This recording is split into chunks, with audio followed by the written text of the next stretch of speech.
안녕하세요, 풋볼 포레스트입니다. 토트넘 하스퍼가 이번 1월 겨울 이적 시장을 통해 독일 국가대표 출신 공격수인 티모 베르너 선수의 영입에 성공했고, 비록 최근 폼은 좋지 못하지만 워낙에 유망한 선수였기 때문에 많은 팬들의 기대를 모으는 영입이었는데, 결국 티모 베르너 선수는 계속되는 아쉬운 활약 끝에 아시안컵에서 손흥민 선수가 복귀하자마자 벤치로 밀려나 버렸고, 토트넘으로의 완전 이적 가능성이 현재로서는 상당히 부정적이라는 소식이 전해졌습니다. 일단 티모 베르너 선수의 토트넘 하스퍼 입단은 이적서에 나왔을 때부터 많은 논란이 있었던 이적 딜이었는데요. 아무래도 베르너 선수는 RB 라이프치히에서 보여준 20대 초반 시절의 폼이 거의 월드클래스 공격수로 진화하는 과정에 있었던 선수였지만, 첼시로 이적한 뒤 철저한 실패를 맛보고 이후 RB 라이프치히에 돌아와서도 주전 경쟁에 밀려나는 등 최근 폼이 상당히 좋지 못한 이유를 꼽을 수 있는데요. 때문에 토트넘 하스퍼 입장에서는 베르너 선수를 완전 영입이 아닌 임대 후 완전 영입으로 형식으로 데려오면서 구단에서조차 아직까지 베르너 선수를 완전히 믿지 못하는 모습을 보이고 있기 때문에, 티모 베르너 선수 입장에서는 결국 자신이 토트넘에서 실력으로 보여줘서 계약을 따내야 하는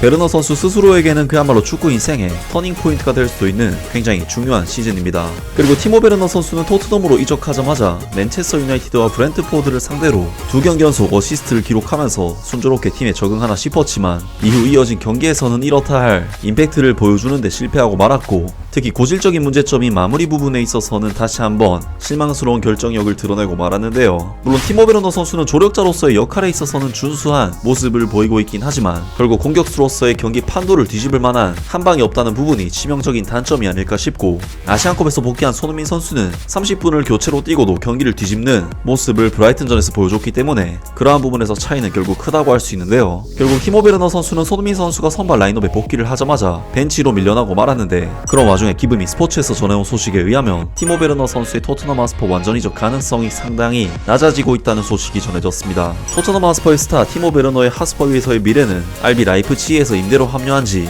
단 몇 주 만에 공중에 떠있다. 그리고 이적 내부 인사인 딘 존스는 기브미 스포츠에 엔제 포스테코글루 감독이 베르너의 이적을 영구화하려는 유혹에 저항할 가능성이 점점 더 높아지고 있는 이유를 설명했다. 이 독일 국가대표는 지난달 1,500만 파운드의 완전 이적 옵션을 포함하는 임대 계약이 확정되면서 토트넘 하스퍼의 첫 번째 겨울 영입이 되었으며, 이 북런던 클럽은 계약의 일환으로서 그의 연봉 전체를 부담하게 되었다. 스카이스포츠 독일에 따르면 티모 베르너는 포스테코글루 감독의 팀에서 편안함을 느끼면서 토트넘으로의 이적이 이미 성과를 거뒀다고 주장했으며, 시즌이 끝나도 잔류해야 한다는 것을 그의 임대 구단에 설득하기 위해 그의 경기를 계속 개선하고 싶어한다. 보도에서는 분데스리가 시즌이 진행된 이후 라이프치히에서 총 203분밖에 출전 시간이 주어지지 않으면서 좌절감을 느꼈던 베르너가 2024년 초 새로운 도전에 필사적이었다는 점을 시사하며, 기회가 왔을 때 모든 당사자들이 스퍼스와 연결되는 것이 최선이었다고 분석했다. 그러나 티모 베르너의 5회 연속 선발 출전 행진은 주장 손흥민이 지난 주말 울버햄튼 원더러스와의 패배한 경기에서 토트넘의 첫 번째 베스트 11에 복귀하면서 끝났고,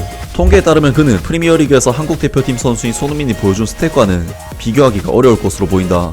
존경받는 저널리스트인 폴 브라운은 최근 기브미 스포츠와 인터뷰에서 티모 베르너가 이전 프리미어리그에서 토트넘의 런던 라이벌 클럽인 첼시에서 인상적인 임팩트를 만들기 위해 굉장히 고전한 후 그에게 의심하는 사람들이 틀렸다는 것을 증명해야 할 것이지만, 그는 포스테코글루 감독 플랜에 최전선에 머무르는 것이 어렵다는 것을 알게 될 것이라고 말했다.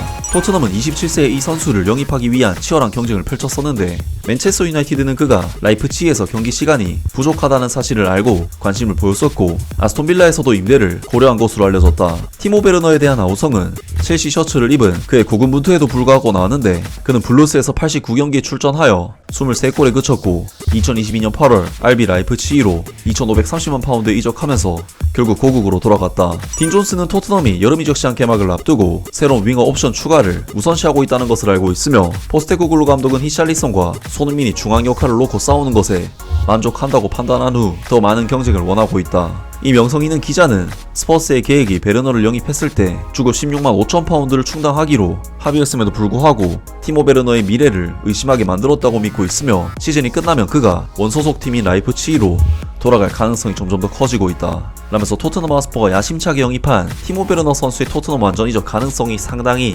부정적인 전망이며, 토트넘에서는 여름 이적 시장에서 티모 베르너 선수가 아닌 다른 윙어 자원들을 물색하게 될 것이라고 합니다. 확실히 토트넘이라는 클럽은 챔피언스리그와 그 이상을 바라봐야 하는 클럽이기 때문에 베르너 선수 이상의 공격 자원을 노리는 것이 맞지 않을까 싶은데요. 과연 티모 베르너 선수가 남은 시즌 기간 동안 자신에 대한 평가를 뒤집을 수 있을지 남은 시즌 경기를 기대해 보겠습니다. 아무튼 오늘 영상은 여기까지고요. 영상 재밌게 보셨다면 구독과 좋아요 그리고 댓글 부탁드립니다. 감사합니다.